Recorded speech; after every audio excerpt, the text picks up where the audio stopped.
Hello and welcome back to the Haven Homestead Podcast, where we learn and grow together on our way to living more sustainable lives. My name is Chris, and welcome to episode 13. On this episode, we're going to talk all about the King of Permaculture, I believe is what late Toby Hemingway called it in Paul Wheaton's video, Why Permaculture Folks Love Comfrey. He calls it the King of Permaculture, so we're going to delve in a little bit about Comfrey. I'm not going to take the full 20 minutes this time because I also made a 13-minute video on dividing and planting Comfrey here at the Haven Homestead. So I will leave a link in the show notes to that and also tell you where you can find that. We'll get into the topic at hand. And don't forget you can find all this stuff at havenhomestead.com. Where I'm going to first be reading is actually out from our website. Lindsay made a blog article on this, and the blog article is entitled Plant Profile, Comfrey Can Do. So I'll read some of that, and then I'll also be reading out of Gaia's Garden and also out of the Green Pharmacy. Gaia's Garden is by Toby Hemingway, and The Green Pharmacy is by James A. Duke. So, we'll learn about it together here. So, all right. Comfrey is probably one of the most talked about plants. This is Lindsay's article. In permaculture plant forms, and no wonder. This prolific plant is stout, easy to propagate, and very useful. This little dandy is sometimes called knit bone because it is commonly used as a poultice to help heal broken bones. How cool is that? So if I didn't read that part, then she'd be thinking, well, how come we didn't add that part? Or somebody might be reading it thinking, he should read it all if he's going to read any of it. In fact, since so much has been said, I won't say too much by myself, but I would like to point you to a couple of awesome resources on the matter. First, there's Paul Wheaton's video, Why Permaculture Folks Love Comfrey. There's a link there so you can link straight to the video on YouTube. It's a 10-minute video where some permaculture experts talk about the awesomeness of this beneficial plant. Toby Hemingway, author of Gaia's Garden, even calls Comfrey the King of Permaculture. If you are even a little bit curious about Comfrey, I would check it out. She goes on to say, secondly, I am going to point you in the directions of Plant for a Future database. That's PFAF. They are a non-profit research organization dedicated to researching and providing information on ecologically sustainable horticulture. They have been compiling a database for more than a decade. That database currently has more than 7,000 different species of plants. They are awesome. PFAF lists 5 different species of comfrey, edible, medicinal, and other uses for the plant, growing conditions, propagation techniques, and more. Here are some highlights from the PFAF entry on Symphytum officinale, or common comfrey. So that's the comfrey that most people. Here are some highlights. Comfrey likes to grow in damp, often shady localities, in meadows, woods, etc., especially near streams and rivers. USDA hardiness zone 3 through 9, so it has a very broad growing hardiness. Suitable for nearly any kind of soil. It's most commonly used for the external treatment of cuts, bruises, sprains, sores, eczema, varicose veins, broken bones, as it contains a substance called allantoin, a cell proliferant that speeds up the healing process. Its roots and dried leaves are dried and used for tea, or are roasted and ground to be used with chicory and dandelion to make a coffee substitute. And finally, comfrey's nutrient-rich leaves make an excellent plant food as a green mulch, or soaked in water as a compost tea. For more on this highly beneficial plant, including toxicity information, check out the database at www.pfaf.org. This is most of the information. Also, as I say on the video, it's also a good bee forage. What isn't in here that I wanted to make sure that I don't forget is that it is a good plant to add to your compost pile because it is considered a compost activator. So you put that in there and it gets all those little bugs working that are going to make your compost rich and delicious for your the rest of your garden. So in Toby Hemingway's book in Gaia's Garden, he writes here, and I'll just kind of pick out a couple little things out of there. Comfrey, the quintessential permaculture plant. Comfrey offers a range of uses that is tough to match. Its pink and purple blossoms are certain bait for bees and other beneficial insects, which buzz deep into the tubular flowers in search of pollen and nectar. Used traditionally for wound healing, comfrey was once called knitbone, and research confirms that a root extract speeds recovery from bone injuries. The plant manufactures a substance called allantoin, which promotes wound healing and moisturizes the skin. Poultices of mashed leaves have been used to heal cuts and scrapes. So comfrey is also a dynamic accumulator. It will reach its deep roots down into the soil and pull up nutrients, and then the nutrients are then stored in the leaves, and when you cut the leaves off, you chop the leaves off, you can mulch those on your plants or put them in your compost pile, and it will add those nutrients, those micronutrients back into the soil, or on the plants, or wherever it is that you put the leaves. And then after you cut it, it is a very vigorous grower, so it'll grow right back. That's not an issue at all. So that's it's really good for a chop and drop, green mulch sort of stuff. It's a very prolific plant in that it grows lots and lots of leaves and is very easy to divide, which is mostly what my video is about. I mentioned the benefits of comfrey, but I also show you how to divide it and plant it. Because it's has such a deep root, a good deep tap root, it's good for breaking up soil and making it so that the soil in that area, nutrients can get down deeper. So it's nice to have around a fruit tree or something would be good, because then you can chop and drop right there around the roots of the roots of the fruit tree.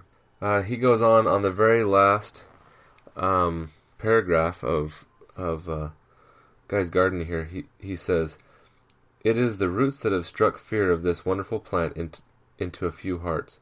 Comfrey does not usually set seed. Many varieties are sterile, but it can grow exuberantly from root divisions. A chunk the size of one finger joint is enough to found a new plant. So if a gardener digs or tills into the root system, the plant will spread wherever cuttings land.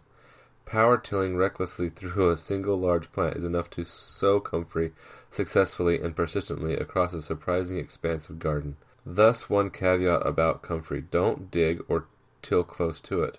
Follow that simple advice will spare any trouble. I had comfrey plants growing in a garden for over a decade," he goes on to say, "cultivating near them occasionally, but not too near, and they did not spread. When I wanted to eliminate a plant, sheet mulch did the job. There is, however, one other way besides tilling that can cause comfrey to migrate around a yard. In a friend's garden, comfrey would periodically emerge in a few spots, even though she was careful not to dig near the established plants. Curious enough to investigate, she dug up a tiny comfrey shoot that had just appeared in virgin territory. Beneath it was a gopher den, holding a stash of sprouting comfrey roots and carrots, laid out in a neat row. The gopher's winter larder. But wise to comfrey's many uses, my friend felt this rodent-propelled propagation was a modest price to pay for the plant's favors." That's Guy's Garden has to weigh in about comfrey. And then in the Green Pharmacy, he says here, "This herb contains a compound, allantoin, that helps heal wounds. Its astringent tannic acids may also contribute to wound healing. Comfrey's gotten some bad press recently because it contains chemicals called pyrrolizidine alkaloids." I'm just guessing on that one. I hope I didn't butcher it. "Which can damage the liver. Many authorities warn against ingesting it, but there's little, if any, risk to applying comfrey externally. It's still my first line of defense against sores that are slow to heal. To use it, you can take some fresh leaves and rub them directly on your affected area. You can also find commercial skincare products containing comfrey in many health food stores." That's all he has to say about that. Comfrey is a very useful plant, and I think something that every homestead, if you're going to be using plants to heal, it's something that you really need. Also, if you want to do a chop and drop, they won't spread by chopping the leaves and putting them on the ground. That's not going to spread your comfrey, just when you dig the roots. because they spread through root division.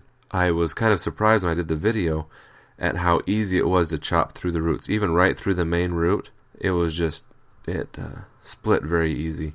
And so it's not a difficult thing to divide, is what I'm getting at. And you can propagate it any time of the year and divide it, and it will grow. Mine I got my first plant when it was right in the middle of the summer, and it was tall and green and everything, and just went out and cut it with a shovel and put it in a plastic bag and brought it home and put it in the ground, and it's done well there. It stayed in the clump. It has maybe a couple shoots. That was 3 years ago or something, and it's got a couple little sprouted plants, which I think were left over from when I divided it and took a chunk into the garden. But it's about 10 inches to a foot away from the main clump, and I believe that's from when I propagated it. That's where the root was, the end of the root that I cut off when I took the roots out, when I took the division out to the garden.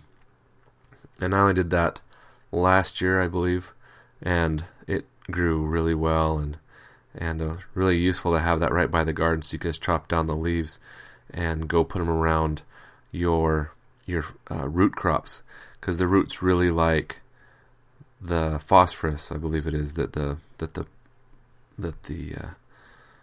comfrey grows, contains in the leaves. They really like that. The roots set better and bigger crops when you have extra phosphorus on there. Also, all the rest of your plants after they've grown, so the green makes your leaves grow, and then you put the phosphorus down and it makes it fruit, is my understanding of the way the chemicals work for the plants. So first put down bone meal or something around your plants, and then next, after they start to set some fruit, then put down your comfrey leaves around the top of them, and maybe put a little mulch on top of that or something, just so it'll kind of go into the soil. Or if you want, you could also use your hand or a shovel and just push it in next to it and cover it up, push the leaf in and into the ground, and it will add nutrients to your garden.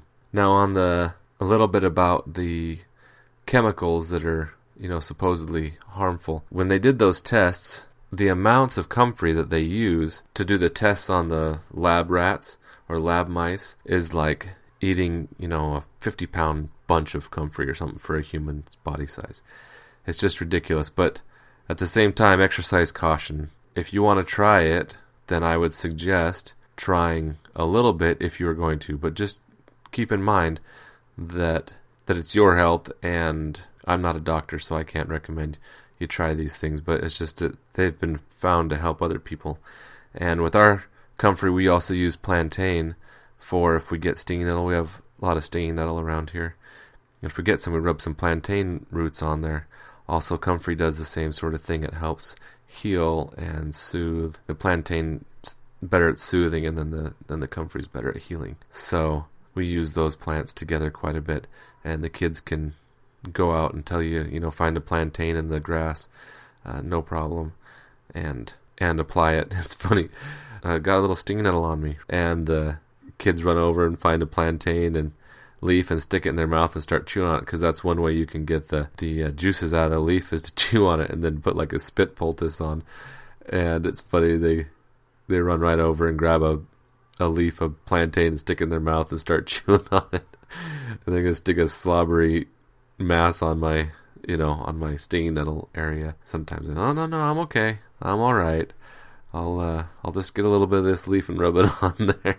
But they're always willing to help. They're good kids. So the video, I will post a link to it, but it's just on YouTube at Haven Homestead is our name on the YouTube. But I've been having a hard time pulling up on my phone, so I'll try to get that remedied, and I'll add a link so that you can get right to it from both the website and from the show notes.